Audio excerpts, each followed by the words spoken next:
Now I've removed this engine from the pickup. I told you. If you can see, you can sight a pickup over there within this vacuum tanker. That is the pickup. No, I show you people this last time. This is what I construct for lifting engine. Okay, I make it for light vehicles, not heavy equipment vehicles.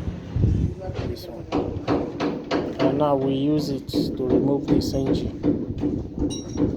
And this is the gearbox you are seeing here. Also, so we remove the spare parts and the order for the parts, and when the parts come we start fixing. Thank you, and subscribe to my YouTube channel. Bye.